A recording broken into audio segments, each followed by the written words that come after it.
Yo, what's good, everybody? My name is Cosmic, and I want to welcome you to my channel, Opinion Stated, where I give unfiltered, opinionated sports takes. Let's go.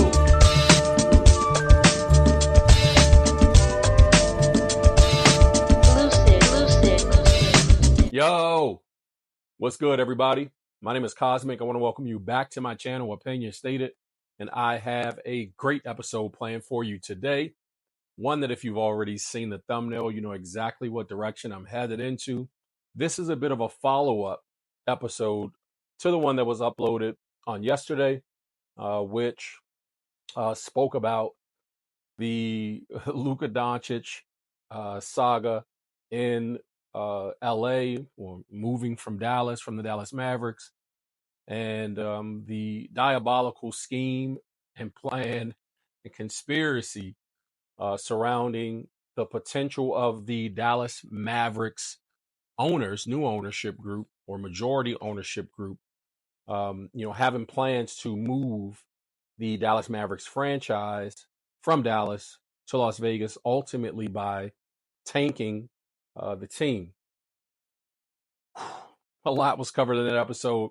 Shout out to everybody who, has kind of, jumped on that episode and viewed, etc. Shout out to our newest subscribers as a result of that episode as well. We are on the verge of, crossing the 500 subscriber threshold. Super excited about taking the journey with all of you. In order to help us do so, like this video. Liking the video helps us cruise along algorithm avenue, helps this kind of content get into the presence of individuals such as yourself who are interested in this kind of content. Subscribe to the channel if you haven't done so already. I'd love to take this journey with each and every single one of you as we just explore the depths of nuanced conversations surrounding sports in general, namely the NBA in this case. And click that notification bell to be notified as to when my newest episodes are uploaded. Ladies and gentlemen, without further ado, I'm jumping right into this content. I'm going to entitle today's episode, Luka Doncic Trade is Disgraceful. This Luka Doncic trade is utterly disgraceful. I think it's a mockery, to the league. I think it's a mockery of the game. I think that for, all of the love that I carry for the NBA and wanting to see the ratings boosted and all these things, this ain't the way. This is not the way. And the longer, I've gone, from a couple of days, I think that it was shocking and surprising last Saturday when the trade was announced. One, because we knew that it was bullshit. Two, because we just couldn't believe that it would happen. And when I say we, I mean fans worldwide. And, the longer that I sit with this, and, this obviously on the heels of Luka Doncic making his Lakers debut last night. And it becomes more real. It's like, man, this man is literally in LA in a Laker uniform on the court playing. This is really fucked up. And so I want to dive into that in this episode today. I have some information that I want to kind of share a few clips from Get Up this morning, where Monica McNutt, Jay Will, and the crew, just kind of shared some insights, Brian Windhorst as well. So I want to dig into a little bit of that and offer my opinion.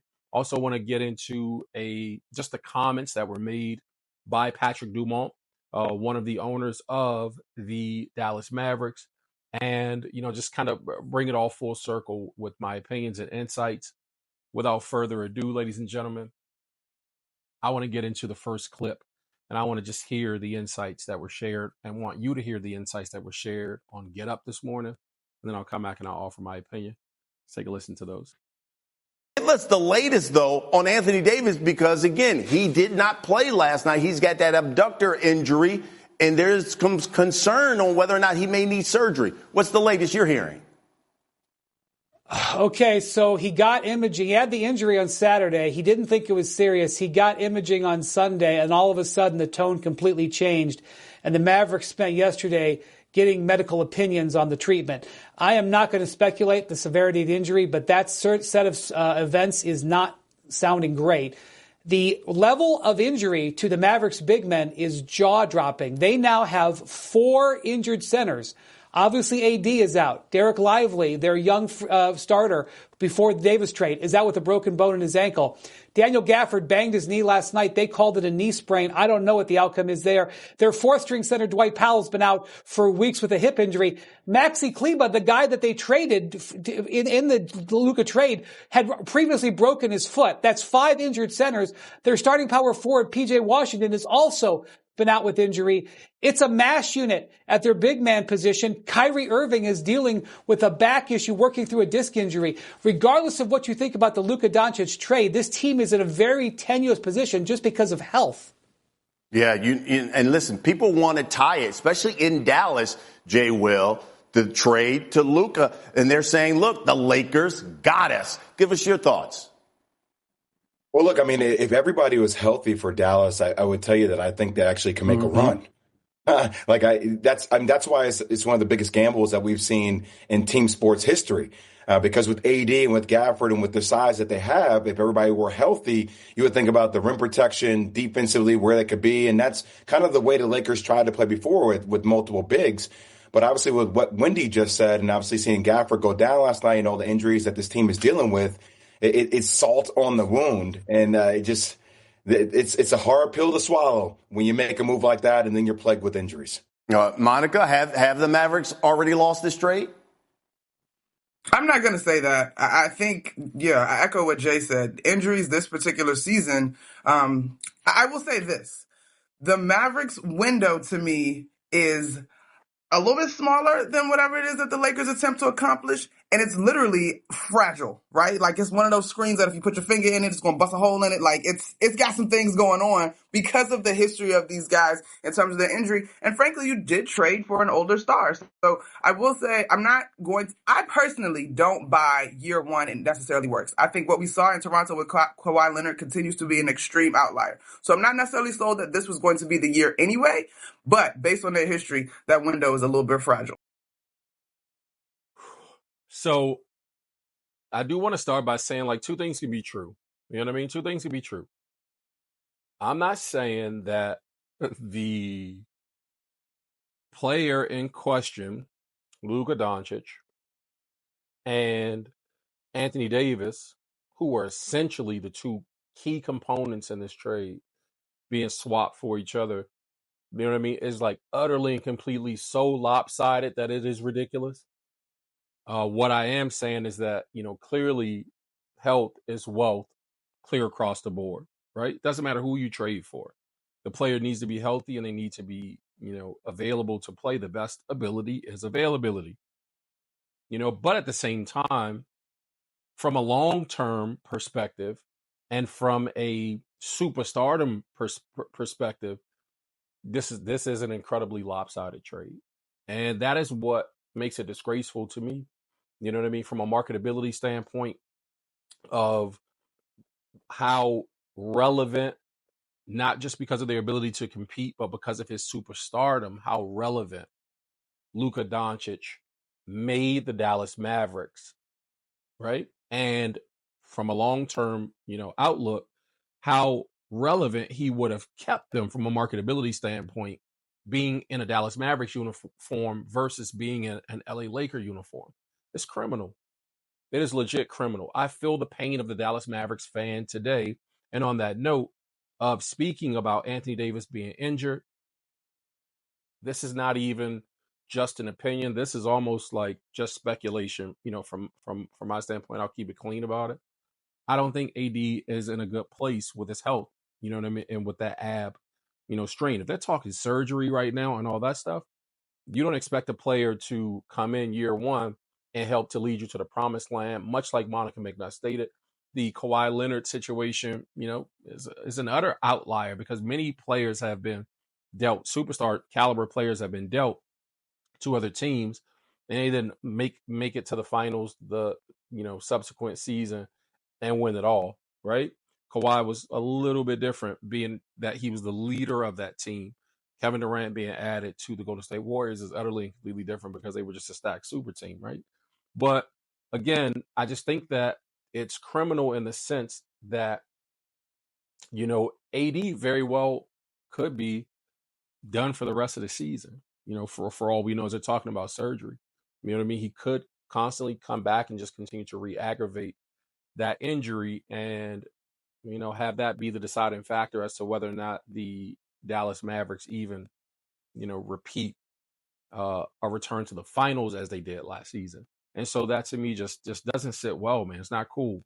And it's the injury portion of this that doesn't sit well with me, is because you're being allowed to trade broken assets. Like I'm doubling down on this point that in years prior, as I've been a basketball fan for, man, nearly 4 decades, it has never been a thing for broken players to be traded without being able to pass a physical. And so not only was Luka and AD hurt, Maxi Kleber has a whole broken foot. They allowed him to be thrown into this trade as well. Like, it's just wild. You know what I mean? So as I come to grips with the reality of the situation, and then the reality of Anthony Davis re-aggravating, which they won't say, but re-aggravating the same injury, but it's just not cool. Luka's debut last night at LA was okay. He did what we expected him to do after being out a couple months. 14 points. I think he had like 14, 5 and 5 in very, limited minutes because they blew out the utter and complete trash young team that is the Utah Jazz. I wasn't expecting Luka to do anything more than he did. But as I sat and watched the game as a fan, I just became more and more disheartened at the move itself. And again, while I can understand this idea that, man, it's going to boost ratings, they literally moved to televise that game last night that wasn't even on the schedule to be televised because Luka was going to make his debut. So I'm not sure what the ratings were for, but I'm sure they were pretty high. But again, just the way that this trade has played out to me is just not cool. And so I want to get into the comments from Mavs owner Patrick Dumont. I shared them in the previous episode, but he did an sit-down interview with the Dallas Morning News, and he had some very choice words to share. And so let's dig into it right here. In my mind, the way teams win is by focus, by having the right character, by having the right culture, and having the right dedication to work as hard as possible to create a championship winning outcome. If you look at the greats in the league, the people you and I grew up with, Jordan, Bird, Kobe, Shaq, they worked really hard every day with a singular focus to win. And if you don't have that, it doesn't work. And if you don't have that, you shouldn't be part of the Dallas Mavericks. He goes on to say, look, it's been an emotional week for everyone, Dumont said. It really has. I clearly understand that, and I really appreciate that. I'm a big Luka fan, he says. My family are big Luka fans. I have a really deep appreciation for what he brought to this team, what he brought to Dallas, and the excitement he brings. He's an electrifying player. I want you to know I really sympathize with all of our fans who feel hurt. Look, as far as I'm concerned, Luka is a Mav for life, and I really wish him nothing but happiness and success in his career as he continues in LA. Again, Patrick Dumont, Mavericks governor, part owner. The comments and commentary around it, he finally broke his silence, not allowing Nico Harrison to just fall on the sword as he did in his initial press conference, as he sat with Jay Kidd sitting, beside him, very uncomfortable, recusing Jay Kidd of, being the catalyst for the trade or having anything to do with it. He was saying, nope, this was my decision. Nico decided to fall on the sword. Patrick Dumont spoke out on Sunday saying, nope, he got approval from us. We stamped this thing. And he also went as far as to say, in Nico, we trust. And while I understand the business side of this thing, before somebody jumps into my comments talking crazy shit, like, you just don't understand the business of basketball, you don't understand how business works. I run several businesses. I get it, bro. Trust me, I do. And I understand that you have to make moves that benefit the business. But this doesn't sound like a move that benefits his business, their business being the Dallas Mavericks as a franchise long term. It just doesn't make sense. I don't give a fuck what business school you went to or what business mind you think you have. This doesn't make sense from a business standpoint either. From a marketability long-term standpoint, it makes zero sense. If you can tell me that Anthony Davis, who was 30, approaching 32, 33 years old on this birthday upcoming, I believe it is. And if you could tell me that he has long-term marketability for the Dallas Mavericks that's going to yield them more than what a 25-year-old Luka Doncic would have added from a marketability long-term standpoint, I'll stand down. Give me some viable, like factual outlook or perspective that I'm just not seeing, because it doesn't make sense, bro. So this doesn't make sense. And so to listen to him speak about how compassionate he is to the feeling of the fans, the people that pay for the tickets, that tune in to watch the game, that buy paraphernalia, etc., jerseys and the like. No, I sympathize. It's been a long week for all of us. I get it. I'm a Luka fan. It sounds really condescending. It sounds really condescending. It sounds like bullshit. I just don't like it. I don't like it, bro. It's not cool. You know what I mean? It's not cool. But I want to get into additional clip from Get Up this morning, where they reacted. The same panel of individuals reacted to Patrick Dumont's statements. Let's take a listen to those.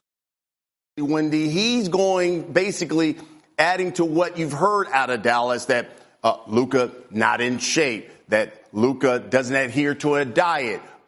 He's not in the best conditioning. Give me your thoughts and your reaction to those quotes from the Dallas governor. He at one point even compared the way Luka played to being on vacation. And, he's only been the governor for about a year, and he's been mostly mild-mannered in all of his comments. This was a really remarkable set of remarks. I'm just going to say that the most important thing that comes out of it is he is 100% backing Nico Harrison. In another part of the interview, he totally praised him, praised his intellect, praised the decisions he's made. And you can make Nico the villain, but this interview made it clear that this was an organizational decision from the very top to trade Luka Doncic. And if it ends up in disaster, if it ends up in infamy, there are a number of people who have now signed their name to this decision. And not only this next rest of this season, especially with Anthony Davis's injury situation, but for the next few years, there are some Mavericks people who have got their necks on the line here. Your thoughts on this? Because Mark Cuban, obviously not the majority owner anymore, said when he heard about it, he urged them, don't do it. Give me your thoughts, though, on what you heard out of Dermott. So I'm not 100% sure on the timeline of this one, guys, but I'm not going to lie. These comments sort of ticked me off because I think you can make the trade. You can stand on business, but y'all acting like this man didn't take y'all to the Western Conference Finals and the finals last year. I get it. You might not view him as someone who works as someone at the Kobe level, but we all know a guy like Kobe is probably the highest bar and is infamous for his work ethic and how hard he went after the game, almost to his detriment to a degree when you listen to some of his former teammates talk, right? So put a little, you know what I'm saying? It's a little bit too much dip on your chip in my mind. Luka is supremely talented. He brought your franchise success. It may not be a good fit moving forward, but it's starting to sound a little personal or something to me because this is just too much. Jay, what were your thoughts? DC, I thought his comments were ill-advised and I thought they were petty. You can back Nico Harrison and not put down or give insight on things that went wrong with Luka. Like, if you're going to make the trade, stand on the trade without diminishing the player. Like, the trade itself diminishes the player, right? And everybody's trying to find reasons, but to speak on it, to me, I just thought was the wrong move. I think it puts Patrick in a poor light. And I think for that franchise and everything that Nico Harris and company are trying to do, I just think it put everybody in a poor situation. I don't think that those comments were good at all. I think it's classless. I agree with Jay Will. I agree with Monica. I think it's classless. And it's not going to reverse the trade, no. But I do think that that's a really weird position to take. Clearly, as it was stated, Patrick Dumont has only been the Dallas Mavericks governor of affairs, etc., and being able to, call these kinds of shots with a title, with a cap that he's wearing to say, hey, it's me. I'm the guy appointed to do the thing. For 1 year, I would never suggest that a person could not come into a business and 1 year shake things up and redirect the course of the business ship, right? To get it on the right track. I would never suggest that. But again, even though we may not understand all of a business's or an exec's moves, man, I would just like to believe that, they would at least make some degree of sense as we outside, you know what I mean, like kind of peering through the window at these moves being made, these changes that are being made. And so that to me is the reason that I have such a huge problem with this trade now, is because I don't think that it really factors in the fan, and the fans in Dallas, the Dallas Mavericks fans. Again, man, I sympathize with you guys genuinely, not a slap in the face to you. And I'm not a Dallas Mavericks fan. I don't have a NBA team dog in the fight. I'm not a fan of any one team in the NBA. I love basketball, bro. So I'll watch anybody if they're good, if they're putting a good product on the floor, a good team in front of me. I'm watching. It's a good game. I'm watching it as a fan of the game. And so I really, man, I know that your hearts are broken. I know that you guys are, reeling and writhing in pain emotionally, regarding this situation. And I don't think that the outrage, being displayed, or the reactions being displayed are outlandish. I get it. And so what I want to do now is I want to take a look at really quickly on CBS News Texas. There was a report run about the reactions, specifically, and the feelings just surrounding, this move of Luka Doncic outside of Dallas. And so let's get into that really quickly, and then I'll come back and I'll offer my opinion. Luka posted this message on social media entitled, "Dear Dallas." Luka saying he thought he would spend his entire career here, wanted so badly to bring you a championship. He gave thanks for not only sharing his joy in the best moments, but also lifting him up when he needed it most. Luka says he is leaving a city that will always feel like a home away from home. No mention of the Mavericks, by the way, in his goodbye letter. So midway of his 7th season in Dallas, number 77 now headed to the Lakers, where he becomes teammates with 40-year-old LeBron James. Ro Parrish has reaction on the stunning news. When we first got word about what was taking place outside the AAC on social media, we had to go see it with our own eyes. And once we arrived, it was just as advertised. Some initially thought this is not real, and that shifted to it doesn't make sense. That's the heart of the soul of Dallas. You know what I'm saying? Like, I just don't get it. Like, I thought it was a joke. Then we witnessed how now reality had set in for the fans. I need some time. I'm gonna need some time. The emotions running high for the most shocking trade in NBA history. And I actually have no words. The Mavs trading Luka to the Lakers? It's unforgivable to trade a player of his caliber. You don't do that. That's a career-altering, a franchise-altering move. While Nico Harrison was comfortable with the decision, many others were not. Nico Harrison needs to sit in the mirror. He needs to think about what he's done. 2 memorials that had all things commemorating Luka's 7 years, autographed jerseys, shirts, paintings, signs with intentional messaging for Luka, Nico, and Mavs ownership. What? Then there were items you would see at a funeral, including a casket with pallbearers playing the theme from Titanic. Fans with a wide range of reactions. Sad. This has been such a shock to us. There's been communities that have been created around the fandom of Luka. Confused, puzzled. Like, I still don't believe it. Like there's no way. Like Luka left. Like, nah, he's on the Mavericks, right? Some were unserious. Others were ready to switch up and denounce being an MFFL. I gotta figure it out, man. It's tough. It was quite the scene, one like we had never seen before in the Metroplex, and one that most Mavs fans hope that they will never have to see again. Ro Parrish, CBS Texas Sports. So shout out to Ro Parrish and CBS Texas Sports, CBS News Texas. You know what I mean, for that coverage. I don't think that, the fans reacting and responding, and there have been the protesting has been crazy out there, not just individuals and people kind of gathering to be like, oh, we lost Luka. but like the fire Nico and sell the team. There's a visceral, that has been created in and around that market while this uncertainty about the trade with AD and his health moving forward is like, well, I mean, what can we do? The business made a decision, right? Everybody's saying, suck it up. You guys are being ridiculous. Why are they being tighten up? I am not in favor of the death threats being made, on Nico Harrison's life, him needing to beef up security and all that stuff. That's utterly ridiculous. I understand that. But you have left a entire fan base and community in the state of Texas, in the city of Dallas, just devastated, in favor of trading away a franchise generational talent in Luka Doncic to the larger market in LA. Excuse me. Story franchise being the LA Lakers. And again, while I think that I can understand the league, wanting to do things to boost revenue overall for the league, wanted to do things to push the international perspective and to grow the game from an international viewership standpoint, Luka being from Slovenia. While I can understand putting a team or keeping a large market team or the large market teams in play, all that stuff, I just think that that's the wrong way to do it.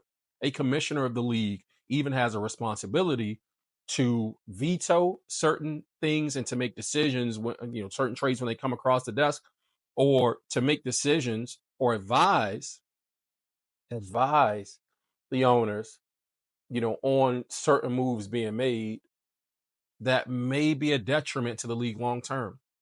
And what I mean is, clearly we know that the LA Lakers and the Boston Celtics are the most storied franchises in NBA history. We get it, right? We understand the narrative created around them, keeping them viable though, while at the same time, rendering another franchise,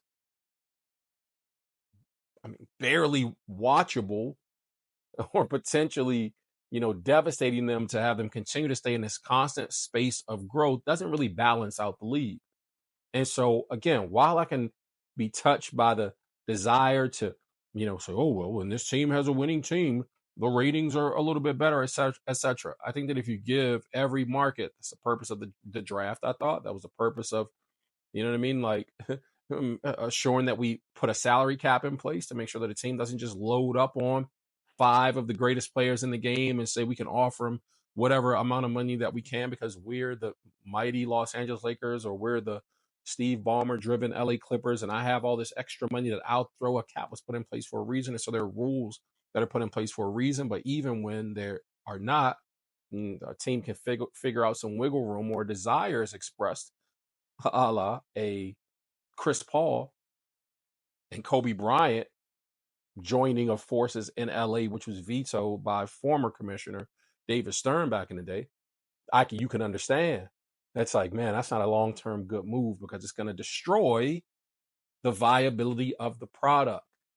It's going to destroy the viability of the product. So while you render the Mavericks handicap, literally, with injury, you secure marketability for this Lakers franchise long-term.